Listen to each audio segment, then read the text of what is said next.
What's up, Desktopers? Xavier Wills here for Desktop Bodybuilding, and we are back with another video. And today I'm talking with Luke Sandoe, IFBB Pro Bodybuilder, the third place finisher in the 2019 Arnold Classic, and we're discussing weed, marijuana, whatever you want to call it. We're talking about it today and its use in bodybuilding. Luke discusses a whole range of topics. We talk about edibles. We talk about if it's beneficial for bodybuilders, how many pro bodybuilders are actually using marijuana in their daily routine, plus much more, including a few stories. So I hope you guys really enjoy this video. If you do enjoy these style of videos, please give me a thumbs up and smash that like button, and also subscribe and hit the notification bell button. You're getting a lot more videos like this, heaps of interviews, bodybuilding news, all that good stuff. So hope you guys enjoy this video. Anyway, let's get into it.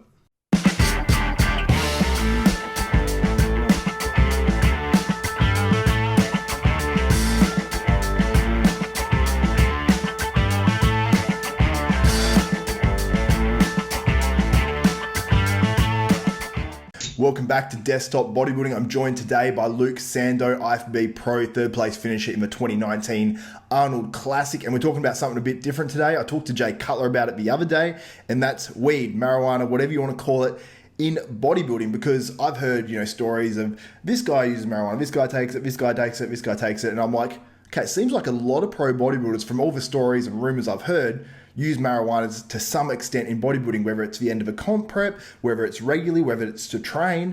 I don't really know exactly, but I've heard, the rumors. So you've openly said on your podcast with Fuad Abiad, which is Bodybuilding and Bollocks on Fuad Abiad's channel, that you do, at night before bed and stuff like that. So what benefits do you think it has for bodybuilders in bodybuilding? Well, I think the way you're wording it, firstly, is the best way to say it. It's using marijuana, or whatever you want to call it, using it, rather than being a stoner and being a pothead, as some people say. That's not the same thing. For me personally, like bodybuilding aside, like my whole life, I've been a massive sufferer of ADHD, and I still do now. I've been battling it forever. Like it even shows itself as almost like mild autism at sometimes by the way I behave and the way I respond to things. Yep. So that's just the way I am. I have my head's all over the place all the time. So for me, it's one of those very few things that actually helps me feel calm, and it helps me kind of able to focus on things. Like I would never use it in an instance where I have things to do and I have to be productive. But if I have an opportunity where I can actually wind down and relax, to me, there's nothing else that I can have. I mean, like a lot of people, it's like the equivalent of some women like to have a glass of wine every night. It's very kind of likened to that. So for me, in that respect, it's very good. But in terms of bodybuilding, I mean, the benefits are huge. I mean, you can look at it from many aspects, from the sleep, the rest. I mean, they're the two of the most underrated parts of bodybuilding. And if you can't sleep and rest efficiently, then you're shooting yourself in the foot. So if this can help in that respect, then I think it's tremendous help. Yeah, and a lot of bodybuilders tend to suffer with insomnia as well. Did you ever suffer with that? No, not really. In contest preps, obviously my sleep suffers. I mean, you get a lot of these idiots say, trend insomnia. It's not that, because natural bodybuilders suffer from the same thing. You're just hungry and restless. And in that respect, it can help me, instead of just being restless all night, I might not be sleepy, but I'm still fairly relaxed. Yeah. And I feel that helps. But I mean, I'm not one of these people that have ever used it before training. I know a lot of bodybuilders like it before they train. For me, I like to have a completely clear head, again, because I like to be productive. Like if I have things to do, I won't use it. Also, I've got to drive to the gym. I will never drive if I've used any either. So is that because you're worried about you get paranoid, or? No, just because like I'm a shit driver as it is. And it's also massively illegal, just putting that out there. It is, yeah. Under the influence. There's that as well. Should probably preface that. But honestly, it's because I use it purely for the mental health aspect and for the recovery aspect, and I think those two actually go hand in hand. Yep. Do you suffer with anxiety at all? Massively. I don't know whether that's been exacerbated by bodybuilding or whether it's just part of who I am, but it certainly would help. It certainly helps in that regard. Again, just because it helps me wind down. It helps me goes back to the same word, relax. Yep. Now, you mentioned you never have used it with, you don't use it with training. Have you ever used it with training at all? No, never. Never tried it? No, I've never tried it, but the only time I would, and they're quite difficult to get in the UK, is the vape pens. I like the vape pens a lot. Whenever I'm in the US, I get some. Obviously, only in the legal states. Say that again. In the legal states, I'll get the pens, and they're really good. I mean, they might be quite beneficial before having like one little hit on a pen before you go and train. That may or may not be good. I just don't want to try it because when I'm training, I like to feel really alert. Yeah. And I don't want to feel relaxed. I want to feel just like let's go. Afterwards, yeah. And the other thing with it is obviously there's the CBD extracts as well. I think they're great. There's lots. There's like a whole rabbit hole you can go down here of the benefits, I think. Yeah. Have you looked into the benefits of the THC aspect of it as well? Because everyone talks about the CBD because you don't get high. You can, sell it semi-legally, I think. But there are apparently benefits to the actual THC portion of it. The portion that actually gets you stoned. I'm limited. I don't like saying it because I don't want to sound stupid. Like I don't know what I'm talking about. So I just say I've read some and it sounds pretty good from what I've read. Yeah. I think the one thing that jumps out is there isn't many negatives. I can't think of many negatives. The only time I can think of any negatives being involved is if you were to use it as a vice and it'd impact your life negatively. Yeah. But again, I think that you could say the same for almost anything. It doesn't have to be weed, or it could be almost anything. If you abuse things, it has a negative connotation. If you abuse chocolate, you're going to be fat and likely diabetic. Yeah. But chocolate's lovely. No one has a go at chocolate. Yeah. So I think it's a use and abuse, a tool kind of scenario. Like a hammer, I always liken it to a hammer. A tool, you can use it to construct something beautiful, or you can bury it in someone's eye socket and be very destructive. You can do what you want with it, really. Yeah. Again, it goes back to the use or abuse of weed as well. It's I like to use it to help, and I would never, if it ever inhibited or got in the way of anything, that's where I've crossed the line. For me, it would never come to that point, and it's not even that kind of thing in its own instance. But like I said, any negatives you ever hear from this are from particular outliers of people who do tend to abuse things. Yeah. But the actual itself, I think it's phenomenal. Yeah, and you made a great distinction too between using and pretty much using and abusing, because you're not someone who's been like, you're not saying that you're waking up smashing down 4 cones and you're on your ass. You know what I mean? Like some people might be doing, and they're just constantly doing it all day. I might do it like here and there, like in all honesty, for fun. But like but in the same sense, some people get drunk at night. They just go out to get smashed. It's the same thing. Yeah. But when I drink alcohol, I just fall asleep. But there's nothing wrong with getting massively baked and watching a film. What's wrong with that? What is wrong with? There's nothing wrong with that. There's nothing but fucking amazing. It's fun as well. Yeah. And it's like, and I in all honesty, a lot of the taboo is so outdated. Oh, for sure.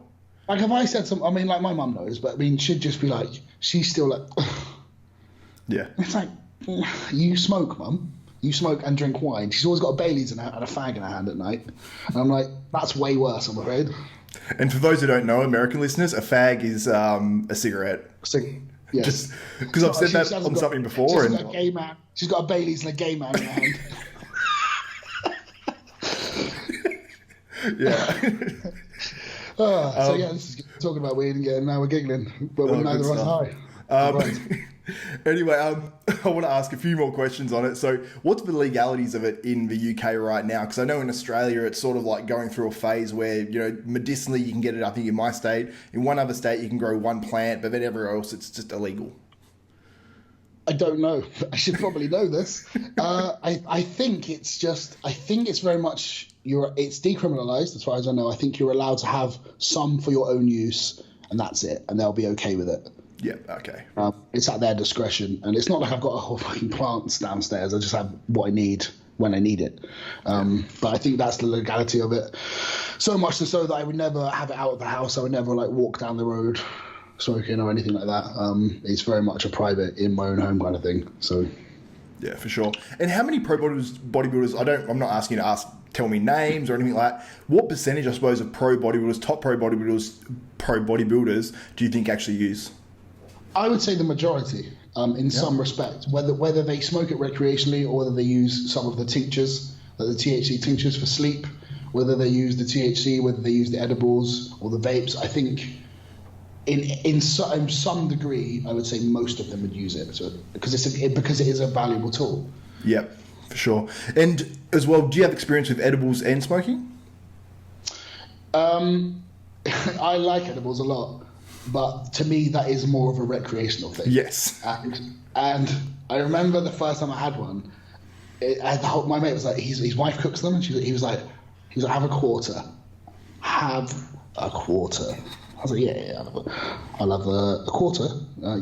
You mean the whole thing? Good. Whole thing went down. And the dog was talking to me, and I was just remember just apologising profusely to the dog because I thought he was judging me. Right, and that's that, and I was like, that's the weird thing. I actually remember being a bit. I actually threw up in the end. And when I was in Vegas after the Olympia, there was, because obviously the dispensary there it's completely illegal. So I bought a brownie that was meant for 5. They said this is for between 4 to 5 people or something. And even when you opened it, it had like the grids on it, so you break it up, and I just ate the whole thing. I don't really remember that night. I just went to bed.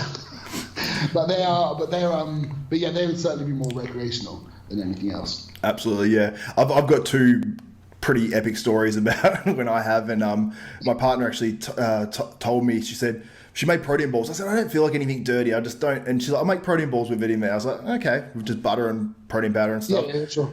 Made those, and she made 12 up. And I said, how many do we need? Like, how many do we actually need to have a bit of fun but nothing crazy? She was about 3. I was like, okay. So had my 3, not really feeling much because obviously it takes longer to kick in. And then I said, how many have you had? And she goes, I had 5. She was just lying. She only had 2 or 3. And I was like, well, I need to catch up. I'll have another 3. So I had 3 more. And then about half an hour later, she goes, I think she had 2 more. So she did have 5 in the end. And she said, how are you feeling, babe? I said, I'd never say I'm lit. It's not terminology I'd use. I'd just go, I'm fucking lit. I'm lit, babe. I'm lit. That's something I would never say either. Yeah. I'd be like, I'm lit, bro. That's something I would never say, but I can imagine saying that in that instance. Yeah. Actually, what's funny is it's not actually funny. There's a friend of mine had a brownie from the same batch, and his girlfriend had massive trouble sleeping. His girlfriend at the time. So they were like, oh, we'll have a brownie each. So she had half the brownie, and in the middle of the night, she apparently just stood up, went to the top of the stairs, and just flopped, just went head first, just completely in a relaxed, just fell face first, just down the stairs, and then. But she was fine apart from a cut on her eye. Went to hospital, had her eye stitched back, and she doesn't remember it. Wow, But she'd never touched it in her life. She didn't even drink. She'd be so sensitive. That was the worst thing she could have done because it did me in. So I can't even imagine how she felt. Yeah, that wouldn't have been fun at all. So eat responsibly. Yeah. I would definitely say that, and give yourself plenty of time if you do edibles, because I even heard it. I don't know if you heard this story, but an NBA player, Dion Waiters, he had a freak out because he's on the team playing, and he said a player gave him a gummy, and it must have given him a lot more than a gummy, like just a weed gummy. Yeah. And he started freaking out and just losing his mind on a team plane, and he got suspended for like ages because of it, but cost himself millions of dollars. So. My God. Yeah, you'd be devastated. But I think out of all of them, the edibles are just recreational only. Absolutely. Yeah. So that for me is like once in a blue moon. But my favourite way to have it is the vapes, but they're just hard to get here. And if you do get them, they're just dog shit. So I don't trust them. But when I'm in the United States, I like to stock up, and when I say smuggle them home, I mean I just don't smuggle them home. I mean I keep them in Vegas and give them to a friend. Yeah. Oh, amazing. Well, Luke, thank you so much for coming on and being honest about everything as well, because it's sort of taboo a little bit not, and it seems like it's obviously becoming much more accepted because it's being made legal around the world. So thank you so much for coming on. Absolutely, man, and I appreciate it. Thank you very much. No worries at all. That's Luke Sandoe, top 3 finisher at the 2019 Arnold Classic and potential future Mr. Olympia. Thank you.